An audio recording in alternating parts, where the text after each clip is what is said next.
Hi everyone, welcome to my channel. This is your girl Nos EP again. Today, coming to you. If you have not subscribed, I don't know what you're waiting for. Just hit the subscribe button and help your girl. Um, all right.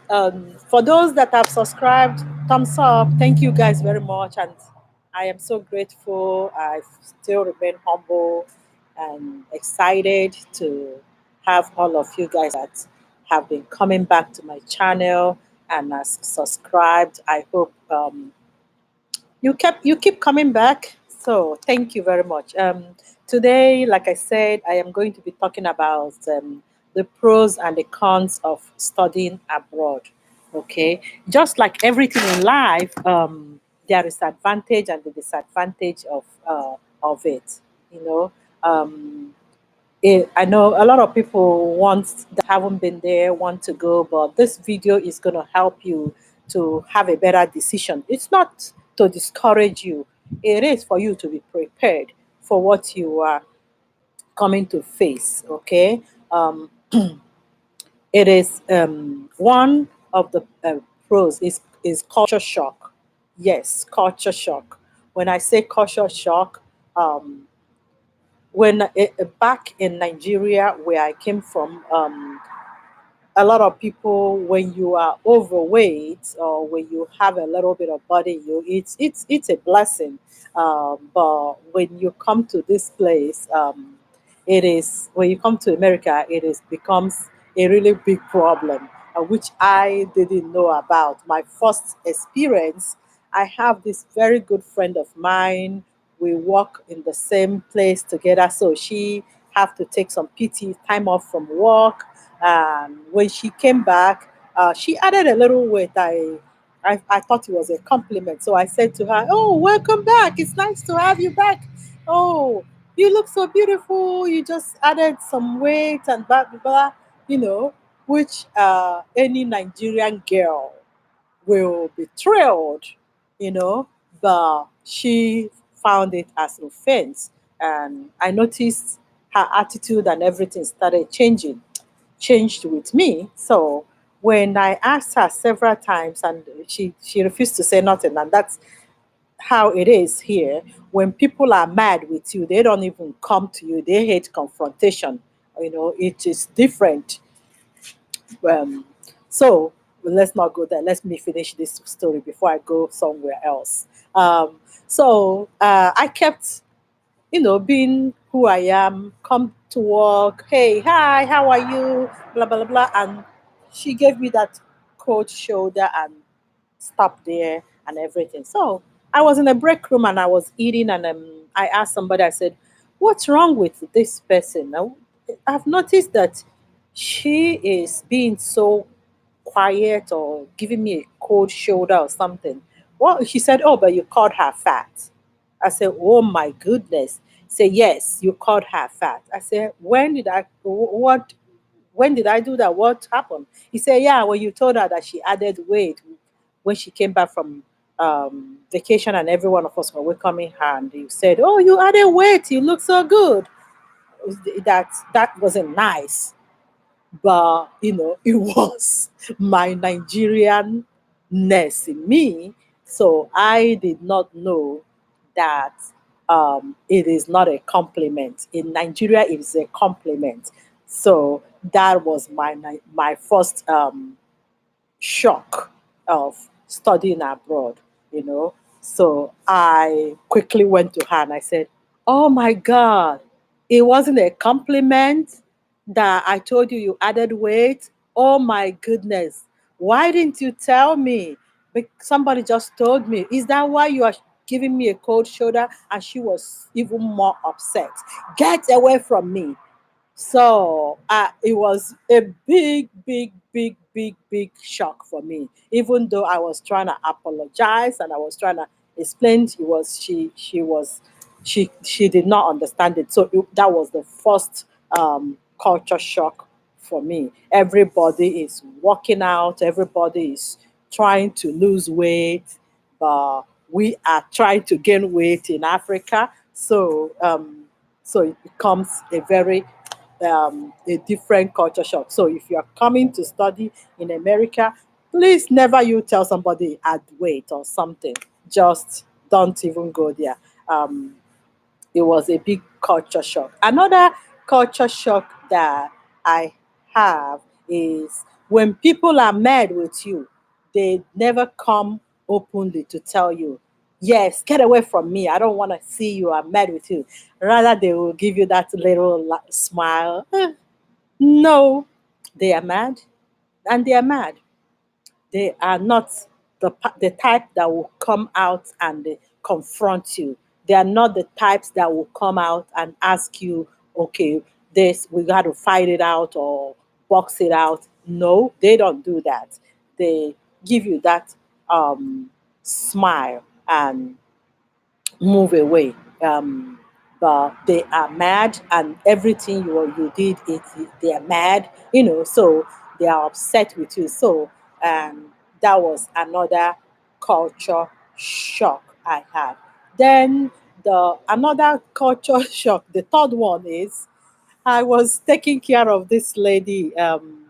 She's a nurse. And then I wasn't a nurse. I was still a CNA going to school. So I was taking care of her elderly parents and all that. So the father and the mom at in their home. So she works nights, and I come in to their house and stays every night and take care of these parents. It happened that the father passed away that night. Well, about morning around 5 o'clock in the morning. So I called her and she got there. When she got there, she was crying. She called the rest of her sisters and everything. So in I finished what I was doing. I was sitting there waiting for my time, and at the point she's like, if you want to go, you can go. So I got up to go. What I said is, oh, my dear, thank you very much. You guys have been very good to your dad, and he's been nice. Don't cry again. You've been crying so much. It was a real big culture shock. She got off and she went away. If he leave right now, oh, I should not cry for my dad. I should not cry for my dad. Oh my goodness, she was upset. She called all her sisters that was in the room.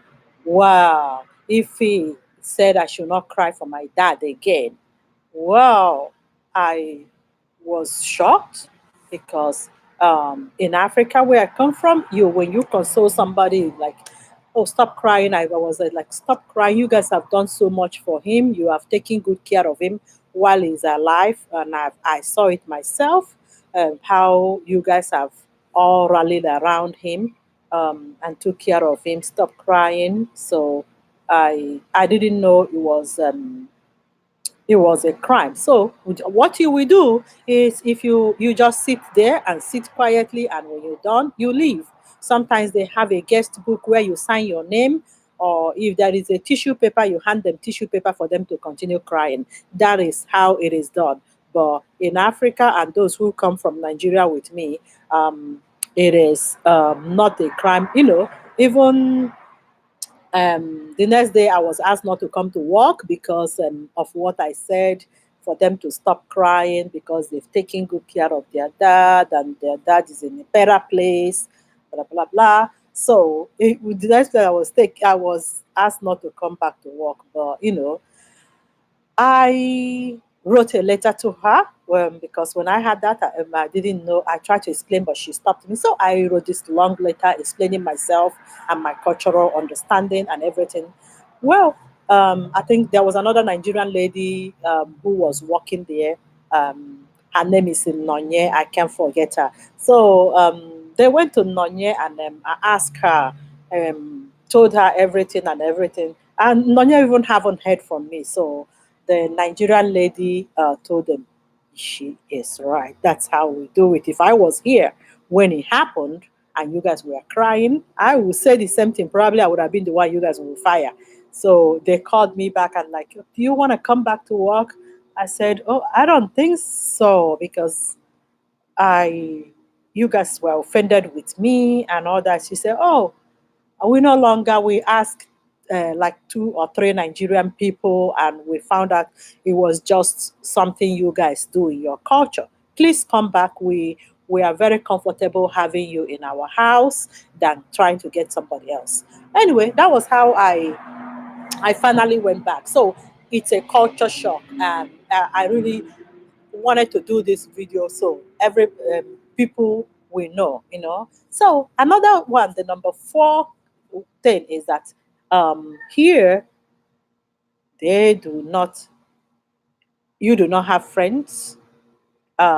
You go to school, you are by yourself, you're on your own.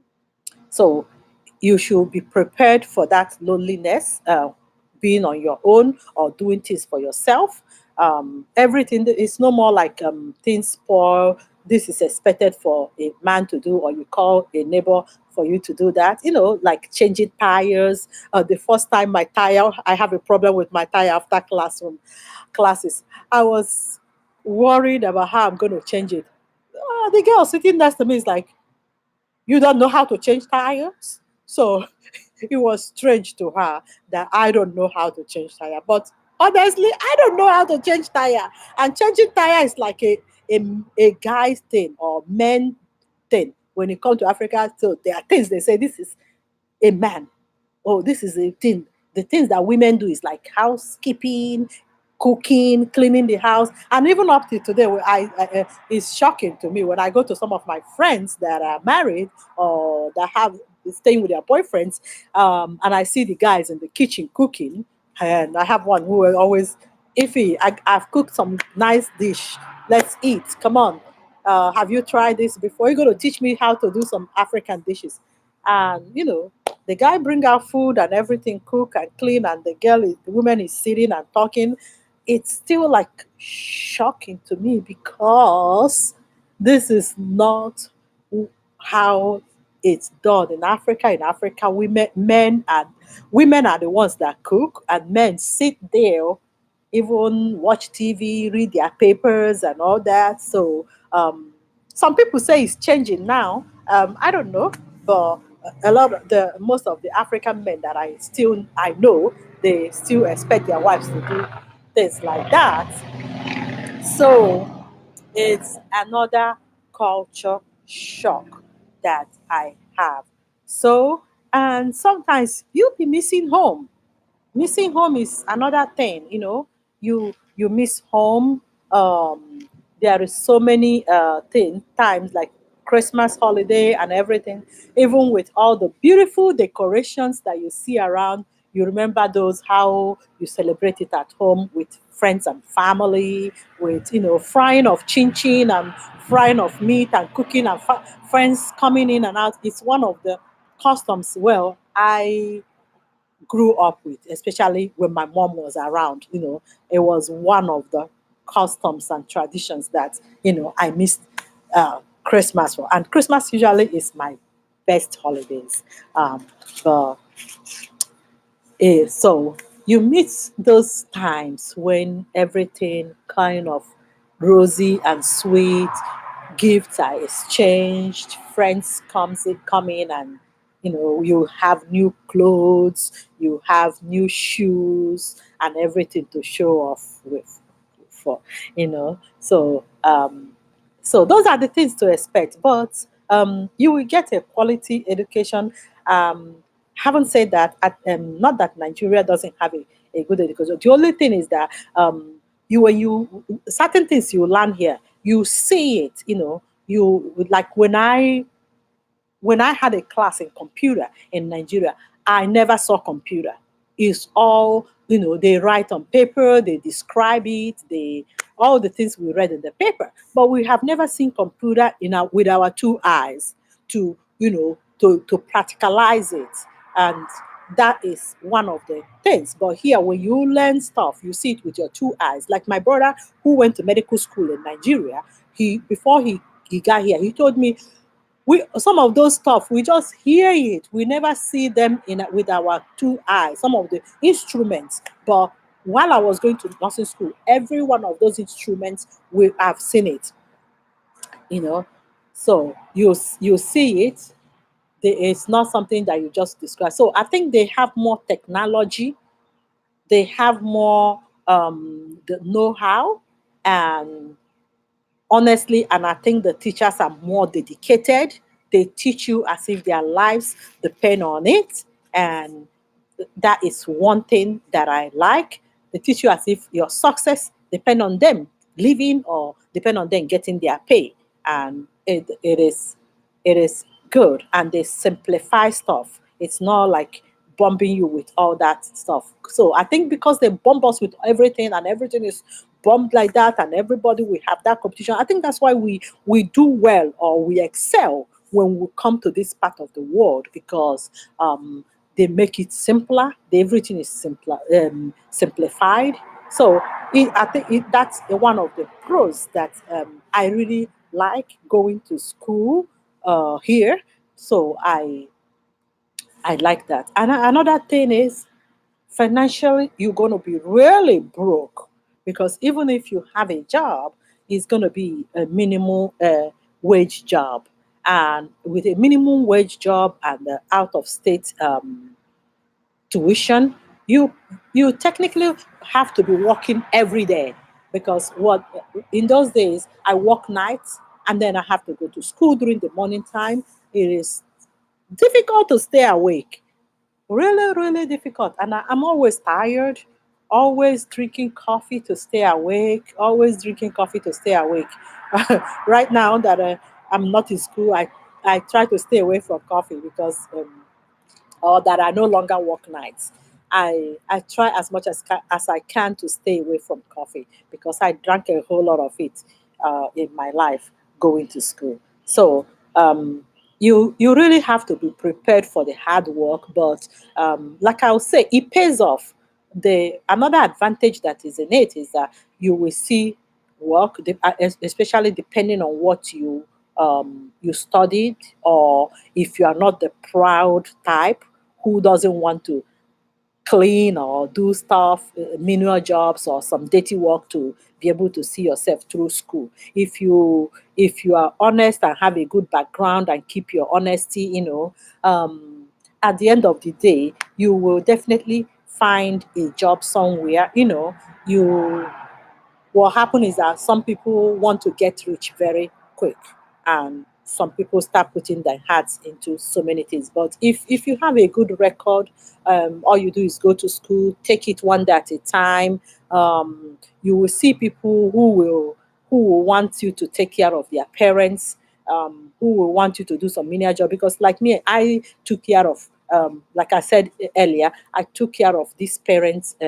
this lady who is a nurse. I took care of her parents because she didn't want her parents to go into home. So she had them at home. So she works nights. So she's at work during the night, and she's home during the day. So in the night when she's at work, I am in the house. So I'm in the house, take care of them. So in the morning when she's back, I leave and drive down to my school, where I will have to take lectures, and after school I drive home, get a little nap, and then off I go back to work and do it again. So you really have to be the honest type. If you're not there, if you're not taking their stuff, because sometimes some of them have camera too in their house. If you are honest, if you're the type that is not misusing their property or stealing from them, you'll be there.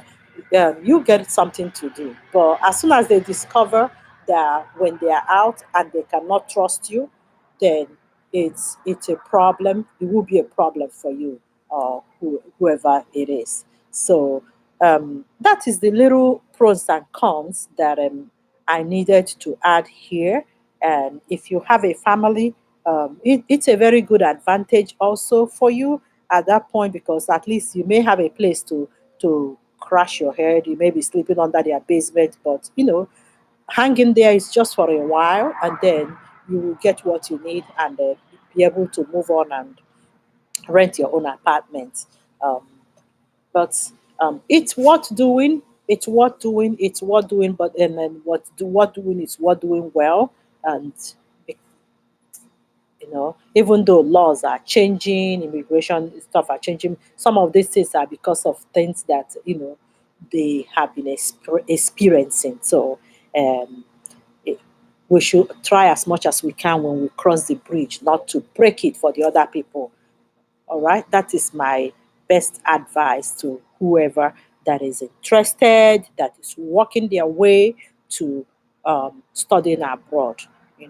Because other than that, I don't see any reason why you wouldn't go. And like I said, there is job.